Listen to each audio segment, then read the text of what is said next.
Halo, kultivator junior, selamat datang di dunia novel. Mari kita lanjutkan kultivasi berikutnya di Martial God Asura. Bab 6489 Perjuangan. Setelah menyadari bahwa Chu Feng sedang menggodanya, Wen Sue tidak marah. Sebaliknya, ia menatap Chu Feng dengan tatapan memohon. Adik Chu Feng, tolong bantu kakak seniormu, aku sangat membutuhkannya. Kakak senior, mengapa kamu begitu keras kepala? Chu Feng berhenti berpura-pura dan memperlihatkan senyum licik, sepenuhnya mengungkap bahwa ia sedang menggoda Wen Sue. Wen Sue memutar matanya dengan jengkel, tetapi putaran matanya lenyap dalam sekejap, dan dia segera beralih kembali ke ekspresi memohon. Bukan hanya matanya yang tampak menyedihkan, tetapi bahkan dengan tangannya membentuk segel tangan, dia masih membungkuk pada Chu Feng. Adik kecil, aku mohon padamu, aku benar-benar mohon padamu. Sikap Wen Sue dapat digambarkan penuh ketulusan.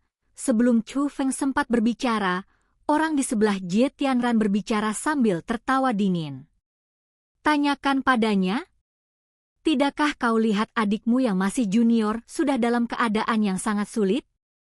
Pada titik ini, iblis tua itu menatap Jie Tianran. Jie Tianran, mari kita hentikan sandiwara ini dan akhiri semuanya. Itulah yang saya pikirkan, kata Jie Tianran. Bum bum bum. Raksasa merah itu 2 kali lebih besar dari sebelumnya, dan kekuatannya juga berlipat ganda. Kekuatan penghalang. Itu karena kekuatan penghalangnya. Meskipun lemah, ia berhubungan dengan Jie Tianran. Kekuatan spiritual samar muncul di tubuh Jie Tianran, meskipun sangat lemah, itu cukup untuk membentuk penghalang. Bagaimana ini bisa terjadi? Apakah dia menyembunyikan sesuatu selama ini? Melihat ini, Wen Sue tampak putus asa.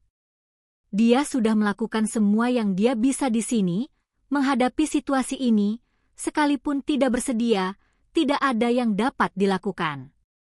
Kakak senior, singkirkan kekuatanmu. Pada saat itulah Chu Feng berbicara. Baiklah, Wen Sue mengangguk, suaranya lemah dan lesu, tetapi dia berhenti melepaskan kekuatan garis keturunannya dan bersiap untuk menyerah. Dia tahu bahwa berjuang keras pun harus dilakukan dalam situasi yang berbeda-beda. Kalau bisa berjuang, ya berjuang saja, tapi percuma berjuang meski tahu tak akan menang. Tetapi pada saat itu juga, cahaya yang terpancar dari pohon Chu Feng bersinar lebih terang lagi, yang mana membuat Wen Sue yang jelas-jelas telah menarik kembali kekuatan garis keturunannya merasa khawatir. Setelah mengamati lebih dekat, dia menyadari bahwa itu adalah Chu Feng.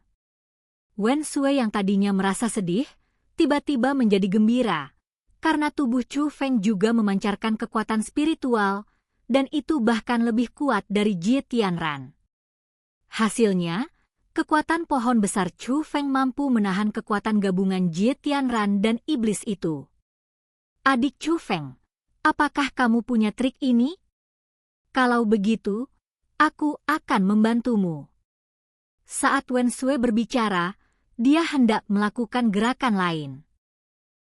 Namun Chu Feng angkat bicara untuk menghentikannya. Kakak senior, istirahatlah, aku akan mengurus mereka sendiri.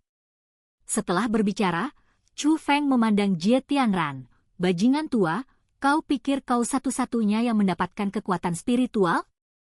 Aku sudah mendapatkan lebih banyak darimu. Setelah dia selesai berbicara, beberapa cabang lagi yang dipenuhi petir menjulur keluar dan menyerang raksasa merah itu dengan kekuatan badai. Jie Tianran, cucumu memang tidak mudah dihadapi. Orang di samping Jie Tianran menghela nafas. Jie Tianran tetap diam, tetapi wajahnya sangat muram, seketika kesadarannya mulai melemah, dan ia mulai menggunakan gaya bertarung yang putus asa. Kalau begitu mari kita lihat siapa yang kemauannya lebih kuat.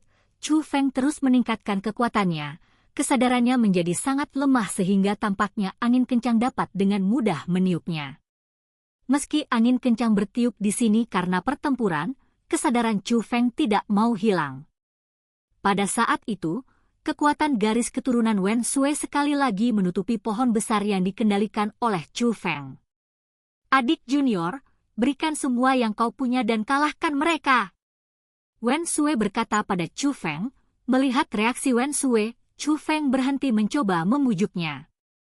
Kalian berdua bocah nakal, apa kalian benar-benar mengira aku tidak ada? Namun, saat Wen Sui kembali bergabung dalam pertempuran, orang di sebelah Jie Tianran juga mulai bertarung mati-matian. Meskipun raksasa merah dan pohon raksasa hijau berada di bawah berkat, ia beberapa kali lebih kuat dari bentuk aslinya, namun dalam pertemuan mereka saat ini, hasilnya masih belum pasti. Namun, tidak lama kemudian, sebuah gerbang penghalang tiba-tiba muncul tidak jauh dari Chu Feng dan yang lainnya. Oh tidak, saat melihat gerbang, Wen Sui tampak gelisah. Benar saja, begitu gerbang penghalang muncul, suara menggelegar datang dari langit dan bumi yang jauh, dunia hutan ini mulai runtuh. Apa-apaan ini? Bukankah seharusnya kita mendapatkan cacing beracun? Kita bahkan belum mendapatkannya, jadi bagaimana dunia bisa mulai runtuh? Wen Sui menghentakkan kakinya karena marah. Sepertinya ada batas waktu, itu akan runtuh ketika waktunya habis, hanya saja saya mendapatkan apa yang saya inginkan dalam batas waktu sebelumnya, jadi situasi ini tidak terjadi, kata Chu Feng. Brengsek, Wen Sui sangat cemas. Sepertinya kamu tidak akan mendapatkan apa yang kamu inginkan, Jie Tianran berkata kepada Wen Sui, nadanya penuh provokasi. Bajingan tua, apa kau mencoba membuatku jijik? Saya dengan senang hati akan membantu, Wen Sui menatap tajam ke arah Jie Tianran. Oke, Jie Tianran, tidak seperti biasanya, memperlihatkan senyuman, tetapi senyuman itu benar-benar menjijikkan. Serangan mereka pun menemui jalan buntu, tak ada yang mampu mengalahkan lawannya dan tak ada pula yang mampu merampas teratai itu. Namun, keruntuhan dunia sedang menelanjangi mereka, meskipun dunia ini luas, kehancurannya tak lama lagi akan menjemput. Baiklah, aku akan memberikannya padamu. Setelah berkata demikian, Jie Tianran benar-benar menghentikan serangannya, berbalik dan pergi meninggalkan binatang merahnya. Menyerah pada titik ini benar-benar membuat Wen Sui bingung. Tapi Wen Sui masih menatap Chu Feng, adik junior. Chu Feng mengerti maksud Wen Sui, jadi dia mengangguk, pergi dan ambillah.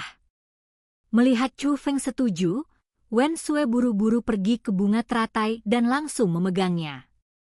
Akan tetapi, begitu Wen Sui menggenggam bunga teratai, alisnya berkerut dan wajahnya sedikit berubah. Itu adalah serangan teratai. Seperti yang dikatakan Chu Feng, meskipun teratai telah menyusut hingga ukuran ini, ia masih memiliki kemampuan menyerang. Untungnya, Wen Sui dapat menahan serangan itu. Dia menahan rasa sakit dan mencabut bunga teratai. Dia hendak bersorak dan merayakan bersama Chu Feng ketika wajahnya tiba-tiba membeku. Sejumlah kecil kekuatan teleportasi muncul. Sebenarnya itu berasal dari dalam bunga teratai. Kekuatan teleportasi menyelimuti cacing beracun. Saat berikutnya, cacing gu menghilang dan muncul di tangan Jie Tianran. Setelah diperiksa lebih dekat, Jie Tianran, yang berdiri di depan gerbang penghalang, juga memiliki kekuatan teleportasi yang sama di telapak tangannya. Sebuah formasi. Jelas, Jie Tianran diam-diam memasang susunan teleportasi ini saat pertarungannya dengan Chu Feng. Alasannya menyerah bukanlah untuk menguntungkan Chu Feng, tetapi hanya untuk menggunakan susunan teleportasi guna mendapatkan cacing beracun setelah melarikan diri. Lagi pula, tujuan utamanya adalah cacing beracun. Chu Feng, kamu masih terlalu hijau. Tapi tak apa, masih ada waktu. Kuharap kau bisa menemukan cacing beracun yang cocok. Jie Tianran tersenyum dingin dan mendesak raksasa merah itu untuk melangkah ke gerbang teleportasi. Bajingan itu benar-benar keterlaluan. Aku pasti akan menghancurkan istana suci 7 alamnya. Wen Sue sangat marah hingga dia mulai mengumpat. Namun kemudian dia menatap Chu Feng dengan ekspresi bersalah di wajahnya. Adik kecil, maafkan aku, ini semua karena aku.